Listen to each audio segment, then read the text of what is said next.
All right, Oh, sorry, Mark. No. Mark is locked up again. A moment of silence for Mark's fallen computer. Mark, if you can hear us, we are with you. But we're not actually with you. You're just frozen on a screen. Yeah. At least he doesn't have a cat emoji over his face, like a video I seen recently. Oh yeah, that guy. That's right. I'm not a cat, Your Honor. That was funny. Alright, that's good. Pour one out. Yep. He's not with us, but we are with him. Alright, here we go. You're watching Diecast Breakdown with Chuck Ellis, David Johns, and Mark McHotwheel. So sit back, strap in, and hang on. The breakdown starts now.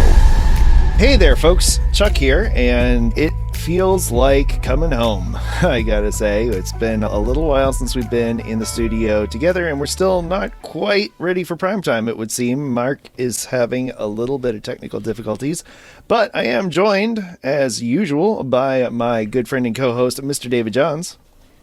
Hello, everybody. And Mark, we are with you in spirit, wherever it is that you may be.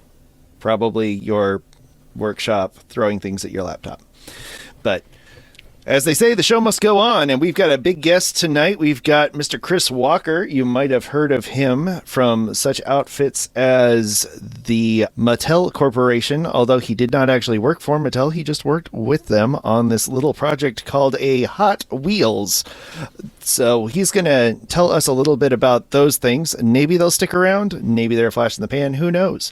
But until then, David, what is exciting you in the world of Diecast this week? Well, I'll tell you, Chuck, thank you for that. And guys, you do have to stick around for this interview. We've got one of the most interesting people I've ever met. But let's talk about stuff coming out as diecast collectors that ought to excite you.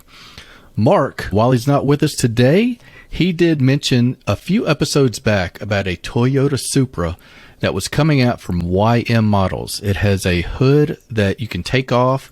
We've got pictures of the completed version. As you recall, we had pictures in the past just of the clay prototype, but now we've got really amazing pics of a red gloss Toyota Supra. You can take the hood off and it's got like a carbon fiber effect. Really good looking model. Hot Wheels has a Lamborghini Miura Super Treasure Hunt. We've got pics of those out as well. It's a really nice red Miura on Real Riders. I think you guys are going to like it. Greenlight has got a trade show exclusive monster truck coming out. So we're going to go from a supercar to a monster truck. We're going to cover all your bases. This monster truck looks really cool, and it is, if you guys like those exclusive cars for conventions, it's a really good looking one. I think you'll like it. Last thing I've got, Chuck, is another Greenlight, and it's a big old Freightliner that looks to be really well done. We don't talk about larger scale trucks and commercial trucks on this show enough because they make some incredible models, and I think you guys will like. You guys see it right here on your screen now, and that's what I've got circled on my calendar coming up. I'm looking forward to them. How about you?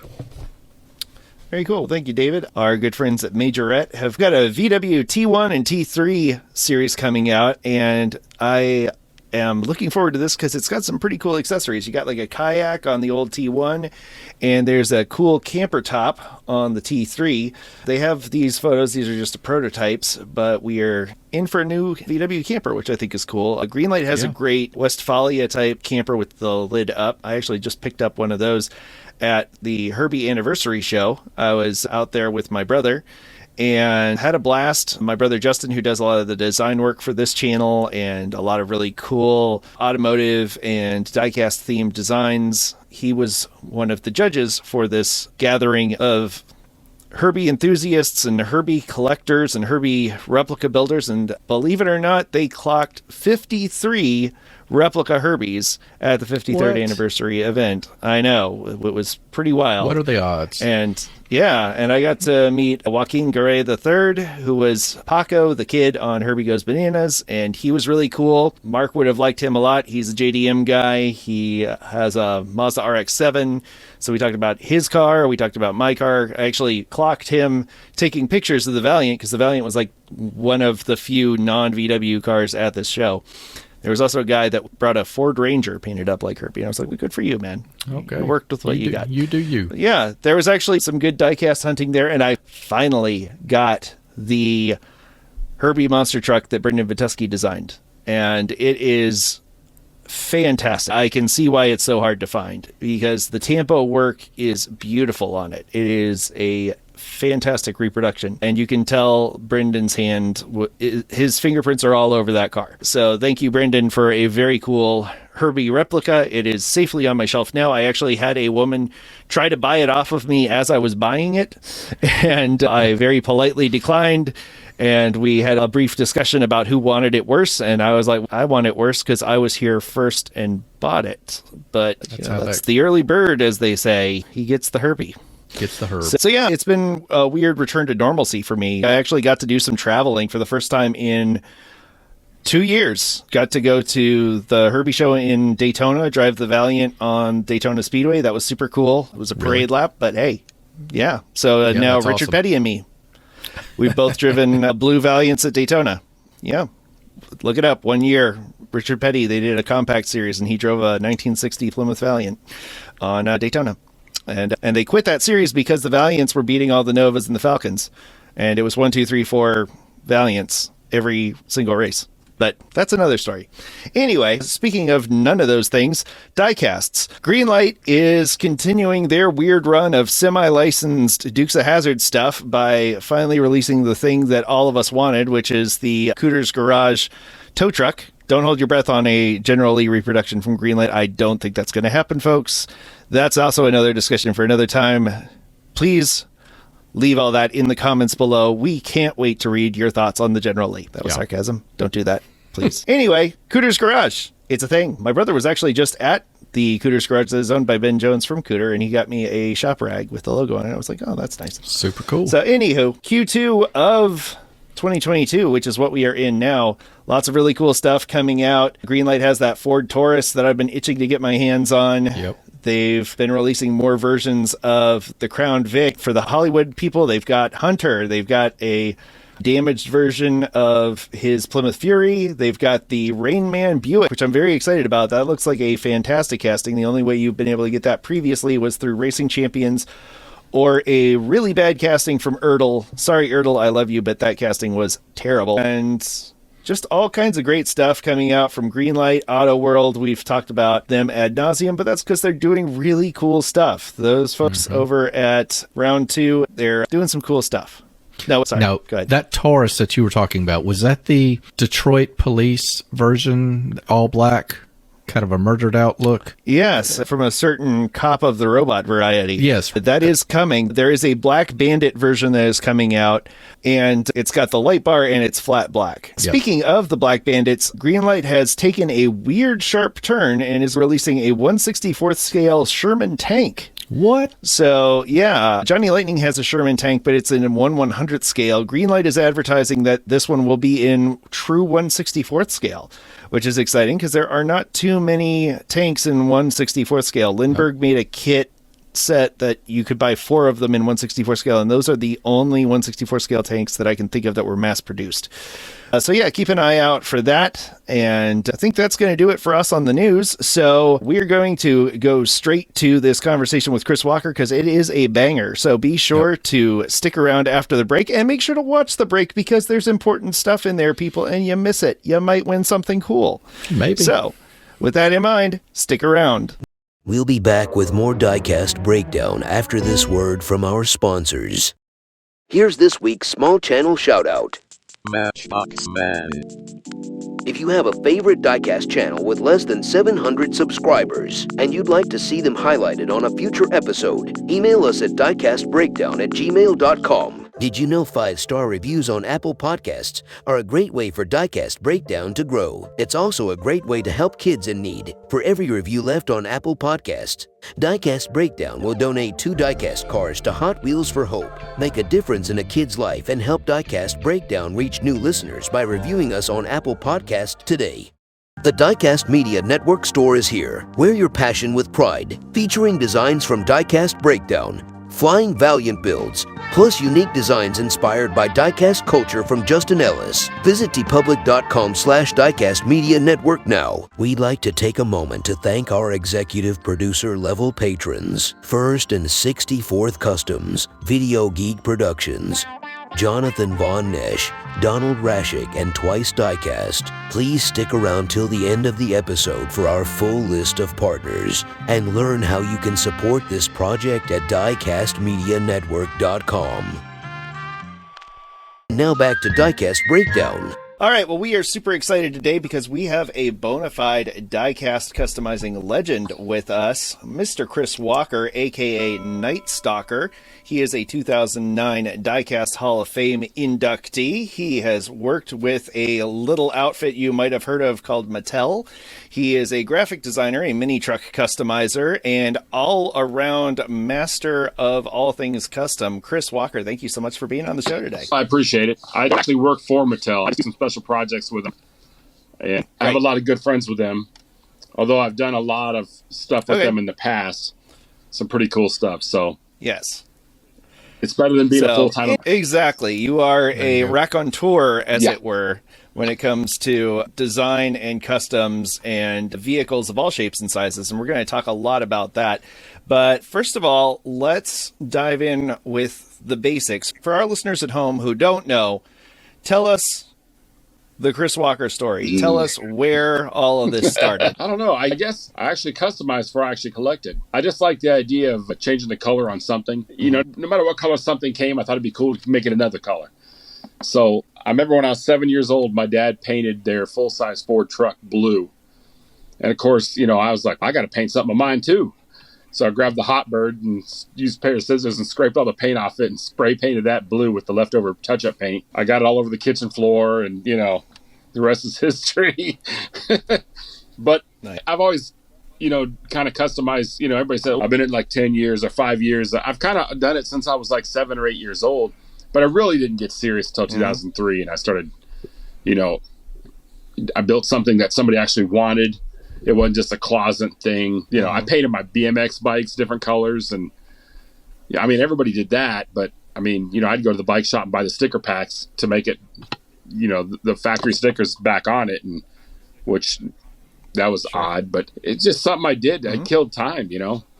It took the stress off for what my jobs were at the time. So keeps you off the streets. That's pretty much it. I mean, you know, you come back from the military, and a lot of people, you know, they found alcohol and drugs and things like that. I built model cars and started painting Hot Wheels, and it kept me out of the bars. And you know, it backfired. It turned into a whole new job. So, which nothing wrong with that. That's pretty cool. Sure.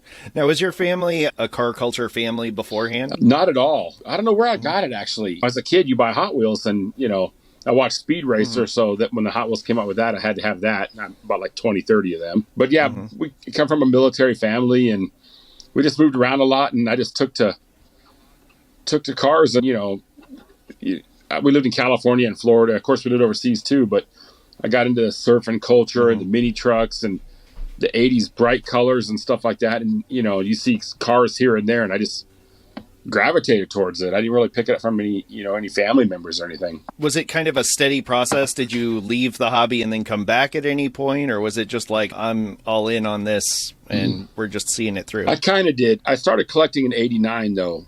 You know, I customized a little bit before that, and then obviously after that. But I really started picking them up in 89. And, you know, I customized here and there, and then I stopped for 5-6 years. Then I picked it up again, just out of boredom, I guess. And then it really ramped up. I mean, it got crazy after that, right around 2002. And, you know, I sold my first one for actually real money. You know, because, you know, you can get a few dollars here and there, but I sold one for like $600. And that's the year I say I actually became a professional customizer, when I actually made real money. And that's when I took it seriously. And I figured, I'll do this for a little while, While the going's good, I'll do it, and I'll figure out what else I want to do. But I had another job, and each year it compounded. It got more and more. Pretty soon I had to quit my job because I didn't have no time to do it. And I was making more money doing that by 3 times as much as my normal job. So I figured it doesn't pay to keep going to work. My wife has insurance through her work, and I can make a lot more money doing this. I said, I'll give it a couple of years. If it keeps going, then we'll see how far it goes. Otherwise, I'll go back and get a real job. And that couple of years now is 20 years this year. It just doesn't stop. Incredible. Which I'm okay. I'm great with that. There are a lot worse jobs in the world than professional I've worked most of them too. So that's yeah. Hey, you gotta buy the paint somehow. Yeah. But that's really cool. So I'm curious because I grew up with Hot Wheels, but I didn't really learn about diecast customization as a regular thing until really, I think it was around 2019, 2020, because of the YouTube scene and because of social media and starting to see those things pop up. So in the 90s and the early 2000s, like, what was the scene like? Because that was like very early internet and very early forum type stuff. So how did you get the word out about your builds? How did you share your builds? Mostly at first, I started just doing like closet customizing because I built model cars, and Hot Wheels were cheaper. You can go buy them for $1 and customize them. Then Mattel got there was the pages here and there, but Mattel actually started their website, the HotWheelsCollectors.com. And I joined that, and then there was like Joe's Diecast Shack and a few other ones popped up. And then I saw they had a whole customizing section. And I saw, hey, more people actually do this, not just me. I'm not actually in the closet doing this. So I started sharing there.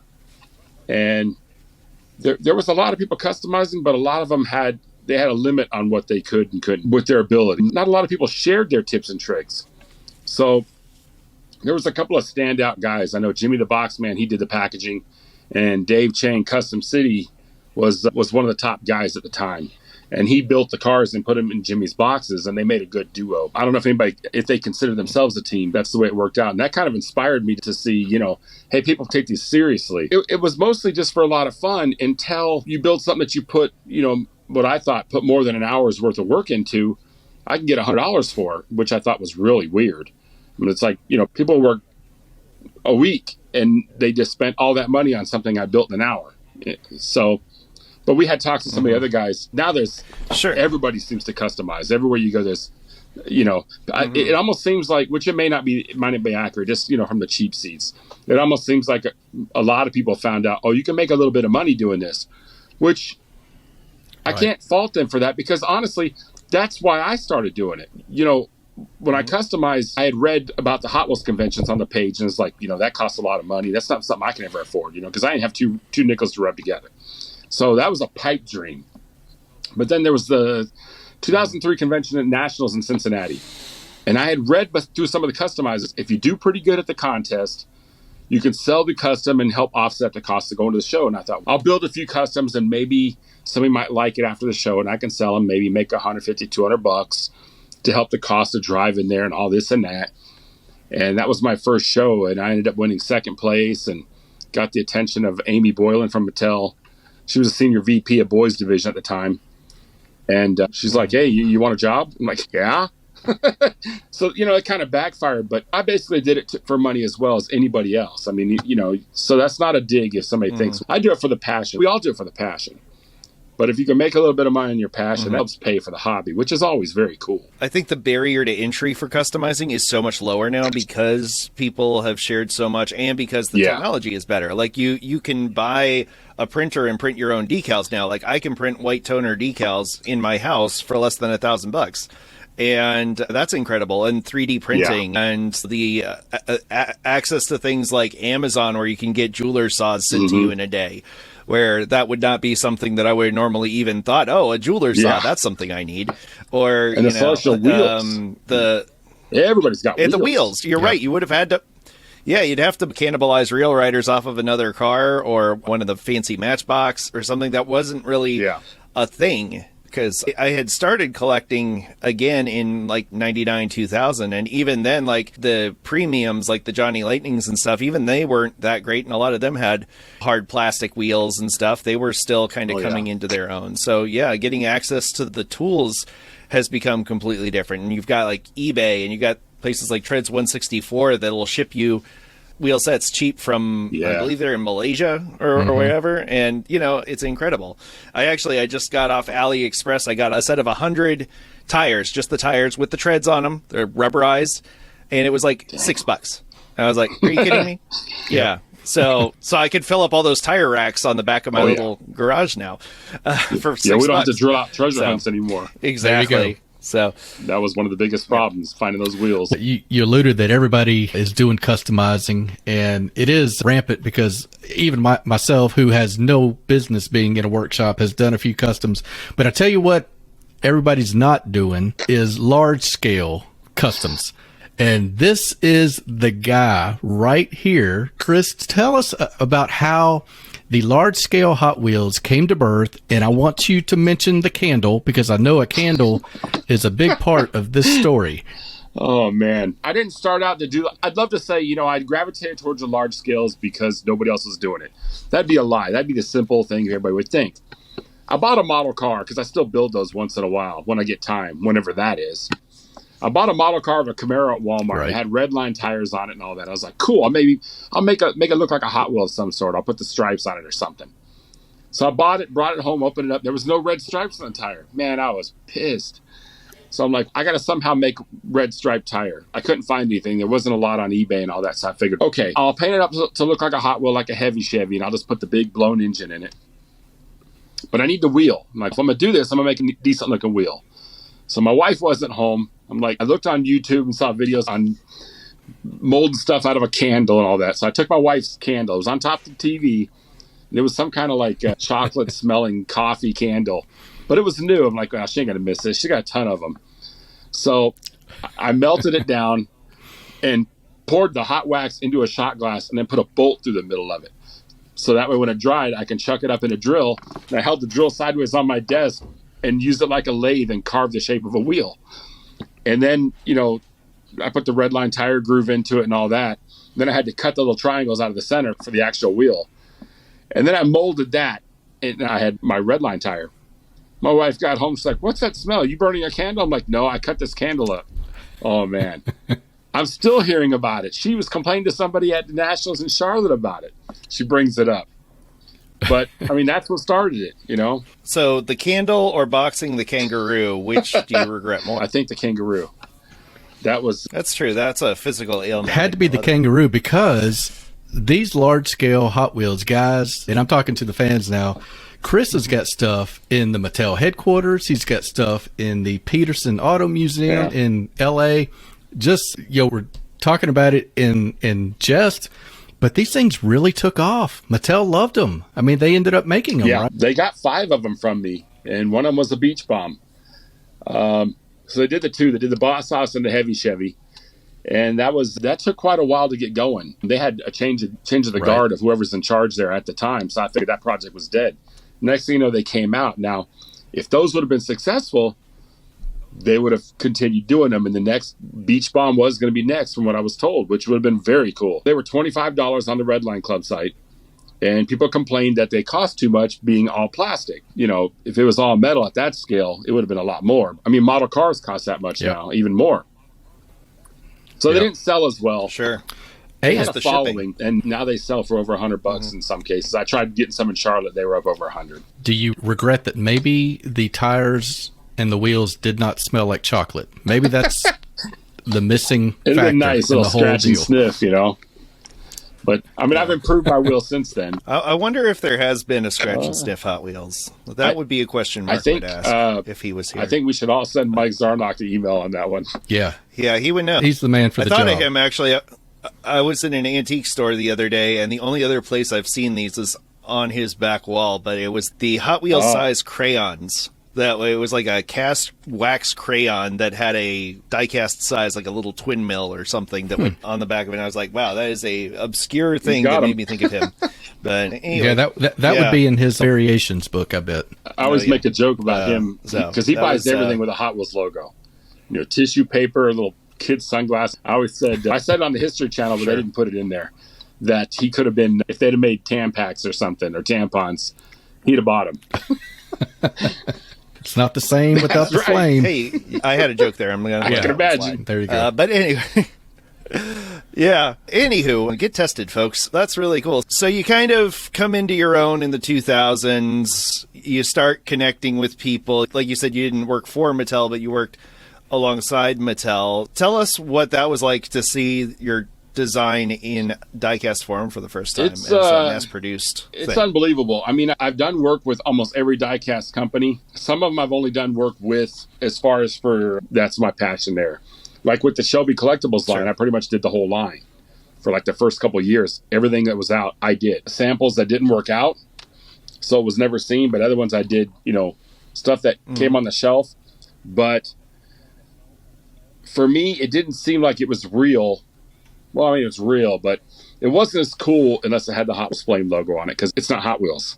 So when these things came out with the Hot Wheels logo, I mean, you know, how cool is that? You know, I ranked it up there with my kids being born, because it was almost like they were again, you know. They were my babies. Yeah, that's right. Yeah, I joke that I believe it, that's my Valiant and Carcraft was at that level of, like, there was like my daughter and my wedding and my car getting in Carcraft. And you know, that cars and that magazines, it's a heck of a feeling. You just don't know it. I relate in a lot of ways to you because I was also not from a car culture family, grew up with Hot Wheels, ended up doing 125th. Then I did my Valiant, I've had since I was 15. And then, so I like learned to weld. I did all the body work. I did, you know, I did everything but the interior and the final paint. And I did it all in my home garage. And then I drove it to Chrysler's at Carlisle, and Jeff Stunkard picked it as his choice as the celebrity judge. And then he wrote an article about it for Carcraft. And I was like, what is happening? Right. That was a good affirmation. I was like, I guess I did do okay on this car. And then after that is when I found diecast. So like, it's a little bit out of order, but is there any particular design that, you know, I know you've got mini truck over your shoulder there, but is there any one that stands out as like, this is it, this is my most proud design? I don't know. I don't think so. I always say it's the next one. So it's like trying to pick your favorite child. I think the second win would be, it wasn't my design, but one of my favorites. So, but I don't know as far as my own design. I really can't pick one. I mean, I know I did the mini truck in large scale that I knew nobody'd want to buy except me. So I had to have that in large scale as long as I was building everything else. So that one was actually a build for myself and not a commission build. That was for me. So I guess I'd have to pick that one. That's kind of my lifestyle. Sure. And speaking of that, like, let's talk a little bit about your 1-to-1 scale lifestyle too, because, you know, you've got videos on your YouTube channel of mini trucks as well. So let's talk a bit about that process. I had them in the 80s and into the 90s. And then, you know, I kind of dropped off of them, got rid of the last one, got a Mustang. I was, you know, a muscle car guy again. And I did the sport compact car thing. I had a little Nissan compact car for a while. I had like 2 nitrous bottles in it and had a good time with that. Then I had kids. And my son's first car, he saw pictures. He says, I want a mini truck. Okay, why would you want that? And he looked at the magazines and he got excited about that, which got me excited again. So we built his truck, and the next thing you know, now I own one. And I said I'd never get back into mini truck. And it's like, okay. So now I've got a Mustang and a mini truck, and it's like I can't make up my mind. I'm kind of confused over here as to what I should have and shouldn't. It is hard to have more than one. I speak as someone who has 2 project vehicles. I got a 77 Dodge pickup that I'm currently rewiring, and I just got the Valiant rolling again. So I was like, too many projects. My garage won't hold me anymore. And, you know, even though those are under construction right now, I want a full-size 80s truck. So my wife's like, finish one before you do another. Chris, you got to tell Chuck to chop that roof off of his truck. I mean, that's absolutely the way to go, right? Guys, you got to go check out Chris's YouTube channel. He's got a convertible mini truck on there, and you're watching it. You're watching the whole process, right? Pretty much, because it is an amazing fun thing to digest in an afternoon. Just sit down and watch some videos. I picked up some stuff watching some of your other videos, Chris. Chuck is our resident Herbie fan. And I noted that you put that in one of your top 10 car movies of all time. And I thought Chuck would get a kick out of that. It's a solid car movie. Now, that's not the only VW stuff I'm bringing to the table here. Chris has written a book on the VW drag bus. Is that right? Tell us a little bit about that. I collect a bus, and then I also customize it. So the problem with that is it's hard to keep the collection going because anything that's under $20, I'll drill apart and repaint. So I can never have a complete collection. But being the bus fan, there's a lot of guides that have, the buses in them. But I thought, it's a niche casting that some people only collect just that casting. So I figured I'd write a book on it. And I had a lot of good help from a lot of great people. But, I don't know if I wanted to do it just for the hobby or did I want to do it because my English teacher said I'd be a failure. There you sometimes go. wish you could go back. Published author Chris Walker over here. I really like the book, but I've been wanting to get a second edition. I'm working on it, but it's slow going just because every year I'm like, I'll have more time next summer. Nah, I got less and less time every single year. Yeah. So I've always got more than one book in the works, and I'm working on the TV show right now. So time's just crazy. So I do what I can. Can you tell us a little bit about the TV show? Yeah. Because you had that teaser on your YouTube page. Well, some ideas going after the History Channel. They said if it gets a lot of views and get a lot of positive response, we'll do something with you and Mike. So, as it always goes in Hollywood, you get 2 steps forward, 3 steps back. So that one didn't pan out. We found another production company that went so far. We got all the drafts written up, yada, yada. We only get so far, then all of a sudden they change directions. So I'm laying in bed late one night watching some show on Amazon about this dude with the action figures and stuff. And him and his friend filmed the whole thing. But it was interesting. I'm like, this is nice. And then the more I thought, then I turned it off. And after a couple nights of watching it all, I'm just laying in bed with my eyes wide open going, I can do this. And I thought, okay, you say you can do something, the next day you just think, you forget about it. Okay. After about 2 weeks of getting nagged about it, I thought, I'm going to do this myself. And I thought about, do I know anybody in the business that I can make this happen? I'm like, actually, yeah, I know everybody in the business. Anybody that would be important to something about Hot Wheels. I either know of them, I know them, or I'm friends with them. So LA convention last year was coming up. I said, you know what? I'm not going to go out there and buy anything, customize anything, not going to do anything. I'm just going to video everything I can. So the first guy I got to go to the shop and video was Larry Wood, and we filmed like an hour and a half worth of stuff. And then I got Bob Ross's and Brendan Vituski and, as many people as I got all the Mattel people out of the way. And now I still got to do some collector's points of view and stuff, but we're going to do the history of Hot Wheels and, how it was made, the culture of it. And by the culture, I mean, one episode will be all about, the convention aspect of it, or customizing or, the different eras of Hot Wheels, something along that line. Now, the idea was just for fun to do it and put it out on YouTube. So at least we had something and it'd be a good time. And Mike's working on it with me. He's got a small part doing stuff. I'm trying to get more out of him, but he's busier than I am. I thought we'll do like an 8 to 10 episode thing on YouTube and we'll just have a good time with it. Somebody I had talked to at Mattel, a friend said, I know the guy who does all he's in charge of doing acquisitions at Netflix as far as new TV shows. I can make an introduction. I'm like, that might be a possibility. So that's where we're at right now. And I made the teaser trailer just, to get that out there.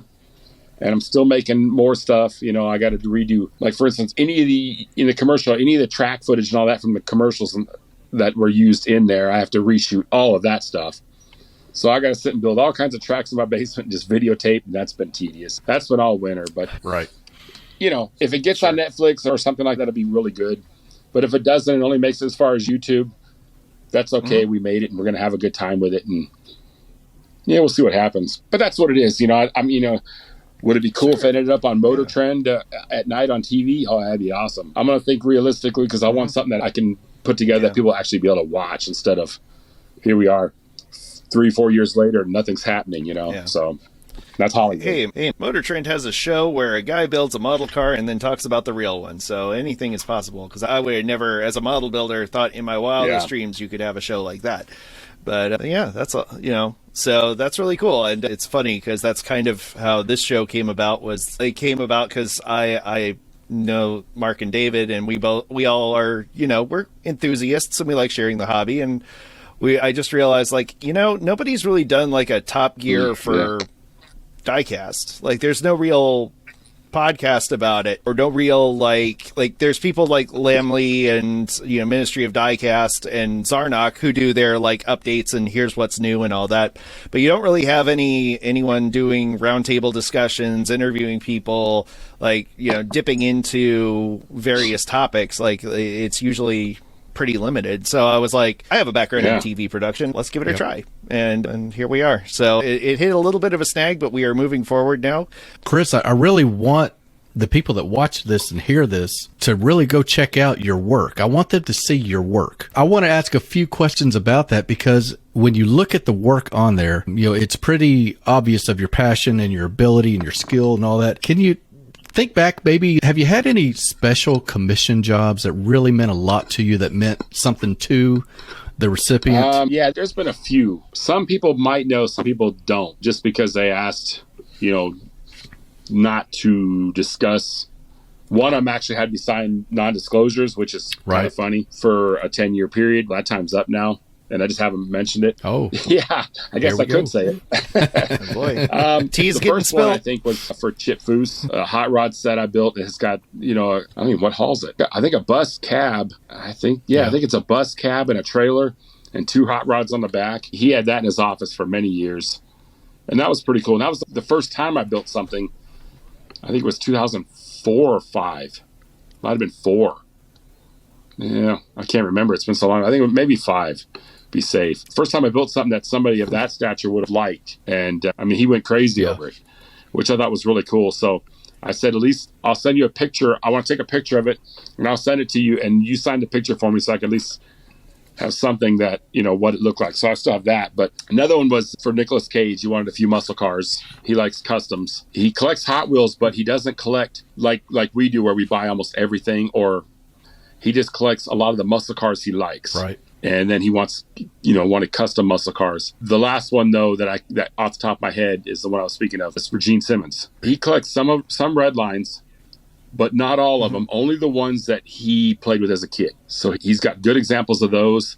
And then he likes custom stuff, but he wanted a drag bus with Kiss on it, and I thought that was pretty cool. And then he wanted a second one after the fact with the face of him from his solo album on the roof. And I thought, that's pretty cool. So there was nothing really hard to do, and he didn't want it all. He didn't want his business out there because he didn't want everybody soliciting, which I thought was pretty cool. Yeah. But I think that's probably about it. Oh, that's plenty, man. That's amazing. Really got me excited, awesome. That's cool. I didn't know. I knew Nick was a car guy, but I didn't know that he he actually Diecast as well, or Hot Wheels. He sends people, which I had no idea, to the convention in LA. And they kind of walk around and buy a few things that he's looking for. And that's where I ran into those guys. And because I didn't get a chance to meet him, which would have been cooler, but I mean, I get it, Right. So it is neat you go walk around a convention, and there's we go to the conventions, there's a lot of people we know, we see all the time. It's great to see old friends again, but there's all kinds of people that we don't know that walk around, and you never really know who those people are, which I think is pretty cool. Because you could be standing in a room next to somebody buying something, and you don't know who they're there for, or who they are, or who they represent. And that's the mystique of that is very intriguing to me. It's very cool. When we book Nick, Chuck, we'll need to drop a line. Yes, I was making that note as well. Chris on to chat with him. So we'll bring this together. That's right. We will Apollo Soyuz this. We will. There you go. Unfortunately, that is a joke for the boomers that listen. So tell us a bit about the convention life, because David and I don't think Mark has been either, and we all just bought our tickets for the Las Vegas one in 2023. So we are going to be there. We're hoping we will be there and recording episodes live and releasing them there, because hopefully by then we'll have our stuff figured out. But we're working on it. And so what's the advice that you have for people who want to venture out and go to some of these bigger shows? There's a lot of people that never do that. And I would say if you haven't done, that's something you got to do at least one time. Just for the excitement of being there when things go down. It's not like too often you won't see stuff you've never seen that's brand new. Although Mattel's doing really good about, in the autograph session. Yeah, first we'll start with that. I mean, you get to see a lot of the people who design some of your favorite castings, and they have the nice autograph sheets and stuff like that, and they're really nice. I've got them up in the back up here. They sign them, and sometimes it's a casting you collect, a new casting, and a lot of times in front of them they'll have some new stuff that's brand new coming. But you get to meet all kinds of new people. You get the chance to buy almost anything depending on whatever your budget is. You do the racing. They have like bingo and poker and all kinds of stuff, and a charity auction. I know the big conventions like the Nationals and the actual Hot Wheels convention in the West Coast in October, Mattel puts a lot of the prototype stuff in the charity auction. So you can own actual real prototype pieces from Mattel with the little tags and stuff on them instead of some of this, there's a lot of cars that are out there that aren't really prototypes that people are selling that are new. People buy that stuff. It's a market, whatever. We learned those are called keister cars, according to Mike Zarnock. I can't believe he told you. That was a discussion in the room one night. I mean, that's the other thing, too. Yeah. You can wander in room-to-room trading. Yeah. And if you wander in my room late at night, it could go till 2 a.m. and the conversations, the later it gets, the goofier it gets. We usually have a round table of all kinds of weirdness going on. And there was a conversation from some certain employees about keister cars. And they had a different name for them. But, yeah, I know one gentleman. Yeah. One gentleman who was getting ready to leave. He was tired. He just traveled. It's the first night we got there.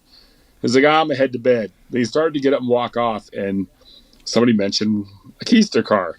He sat back down and told the other employee, I was going to go to bed, but now that they mentioned these keister cars, I think I'm going to stick around. This is getting interesting. Yeah.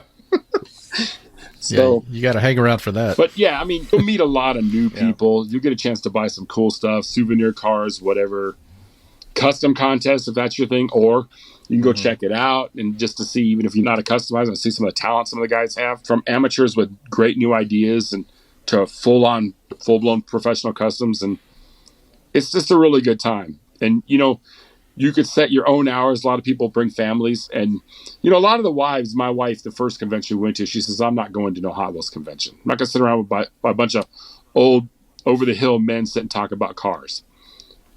So the second one, she finally went because it was in California. She's like, I'm going to go see California. You can do your Hot Wheels thing. She doesn't get a chance to get out because they hang out with all the other wives. It's just, we're there having a good time, but we also talk about Hot Wheels, which is the cool thing.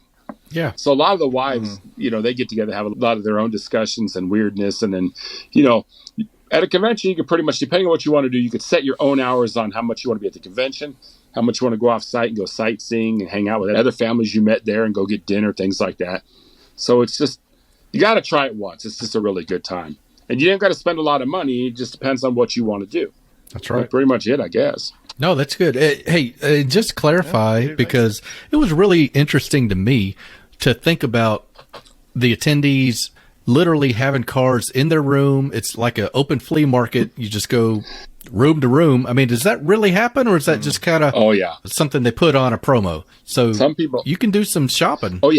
At the convention. Just about everybody that goes. There's people that go and don't buy and sell. They don't sell. Right. But you can walk down the hallway and people have these open signs that are blinking like a storefront. Their banners up front. I usually put the big roll-up banner outside my door. Outside the elevator tells what's that. People have their little sign up, says what room number and kind of what they have, or their name if you know them by name. You can walk into a room and they got cars all on the bed, all at the one side on these little caged rack things. I've seen some people pick the bed up, put it in the bathroom, and the whole room has like all kinds of shelving and all kinds of stuff for buy. But yeah, that's no joke. You go room to room, you'll spend your money quick if you're not careful. But yeah, it's like a flea market, toy show. Same thing, and totes of stuff, and they'll buy and sell from morning till night. Sit in their room and order pizzas, and just they got it all, man. It's great. For people that live in cities where they don't have a diecast store or a lot of places to go, it sounds like a diecast mecca. Oh yeah. And you're right. Just like Mecca, everybody's got to go once. You got to do your pilgrimage to a convention. Yeah, absolutely. For those who are clutching their pearls and wondering about the other poor bastards that are in the hotel, they usually book the entire hotel, like the one that we're going to. They've booked the entire hotel. So everybody in there knows what they're getting into. We've had a lot of instances, depending on who you are. Like a couple times I'll want to get a suite. So the suites sometimes are up on the higher floors where we might have airline pilots and things like that. We brought video games, a pinball machine, for a party, and little electric pocket bikes and ride them down the hall. And usually you don't have, Oh, man. I haven't heard too many complaints out of too many people. They'll have a straggler here and there that's not part of the event on your floor.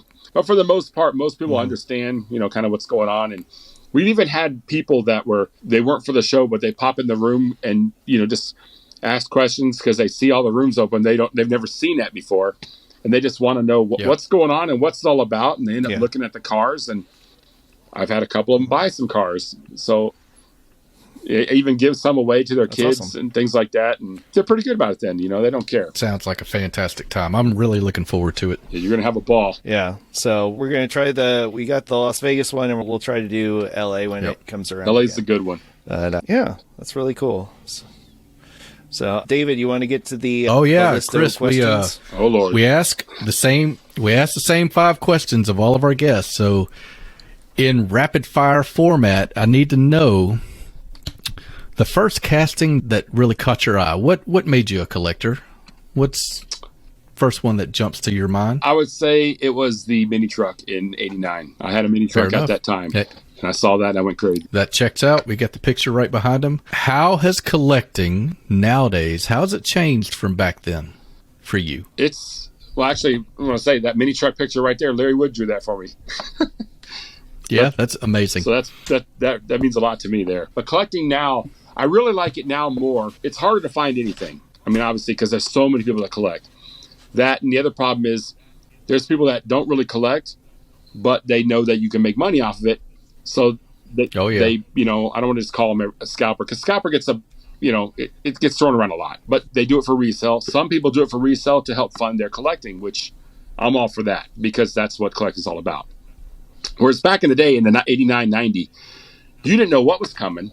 There was no guides until Tomarts came, except the one Mattel put out that was just, here's what we had. It's not what's coming or anything, or what's worth or nothing. There was no internet. And if you called the number on the back of the card for Mattel, you got no information. They didn't know anything at all, except for if you mentioned Hot Wheels and they had that book that they'd sell for like $5, they'd give you the information for that. But other than that, you didn't know. You turn a car over that you found at Walmart and it had 6 cars on the back. You're like, oh, that one's coming. I got to keep an eye out for that. But other than that, you didn't know anything except rumors that everybody else had. So collecting is really nice now. You know what's going on. You know what to look for. You can network better. So where does Chris Walker look for cars that he wants to buy? I try to go to the local stores like anybody else, but I don't find anything I want to customize there. I just look for new stuff, mostly just the conventions, because I can find everything I need there. And that's about it. I can't find custom fodder at the stores. Speaking of things that you can find, what about the one that you can't find? What's the casting in your head that you really would love to see in diecast that is not out there? Nissan Datsun truck 720. They've made every Nissan Datsun truck all throughout the years, but they skipped the 1980 to 86 720 truck with the 4 headlights. I really want that one. Super cool. All right, last one we ask everybody. Do you have top 5 favorite castings in your head? I do. Mini truck, Nissan hardbody, speed race, second wind, the 55 gasser, and the Silverado. Nailed it. Awesome. And Chris, just one more time, I will tell people that they can find you on YouTube at Night Stalker Customs. They can also find you on Instagram at Night Stalker Customs with underscores separating the 3 words. So that's how they can find you. But yeah, Chris, this has been an absolute delight. It's been wonderful talking I'm on to Facebook you, getting also, to know you a little Chris better. Walker. And I'm there more than anything else. So okay, check that out, Chris Walker. Okay, we'll be sure to link to that in the description and everything, so folks can find you and ask you all their fantastic and I'm sure relevant questions about how much their cars are worth. At least as far as what Mike Zarnock is telling us. So, yeah. Chris, thank you so much. We'll look forward to having you back on and chatting more about this stuff, but until then, thank you for the time. I appreciate it. I had a blast chatting. I can't wait to meet you guys in person one day. Be awesome. Yeah, well, we will see you at a convention and look forward to that TV show taking the next step. I really want to see that. So hopefully absolutely. I can get that thing going at least one episode before the end of the year, but I'm hopeful. Don't touch that dial. Diecast Breakdown will be right back after these messages. Hey kids, here's your chance to win a cool prize from Diecast Breakdown. Enter the following word or phrase into the YouTube comment section of this episode. Today's word is custom. Winners will be selected 2 weeks after the air date of this episode. Be sure to subscribe for more great Diecast content and more chances to win fabulous prizes on Diecast Media Network. Can't get enough Mark McHotwheel. Subscribe to Dotson Man Diecast, Auto Peak Detailing, and the Dotson Man Diecast podcast today. Diecast Breakdown would like to thank Diecast Heroes Magazine for supporting this program. Diecast Heroes Magazine is the premier digital and print resource just for diecast customizers. Visit diecastheroes.com and see what the best customizers in the world are up to. Let me go ahead and open it. And now, the thrilling conclusion of this week's episode of Diecast Breakdown. All right, that was Chris, the man, the myth, the legend himself. David, how was that for you? I'm blown away. Yeah.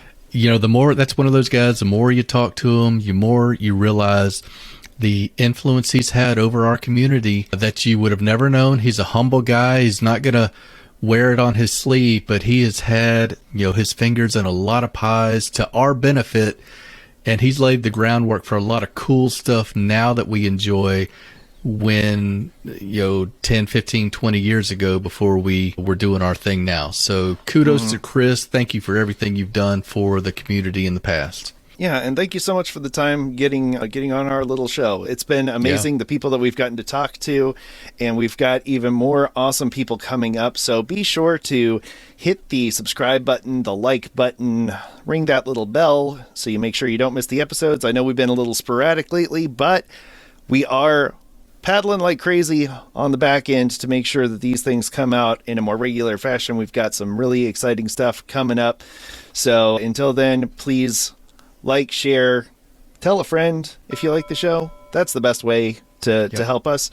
And if you got some extra change wrangling around in your pocket, stop by our Patreon. It's in the link in the description below, or you can visit diecastmedianetwork.com and support the show that way, or become a member. So, as always, we want to thank you for coming along with us for the ride. That is not how we end the show. That's how we end my show. All right. I was doing so well. Fresh. I don't. He's not here. He's not here to stop us. He can't stop us. Anyway, folks, again, thank you to all these amazing patrons who have helped get this show where it is. You are amazing. We love you. Thank you for sticking with us as we figure out how to make this thing happen. And until next time, stay jukin'. Ooh. Somewhere that was off in perfect. Seattle, Yeah, a you nailed little it. brain exploded. Yep. Yeah. And somewhere in England, there is another brain exploding. I hope he's going to Best Buy tomorrow.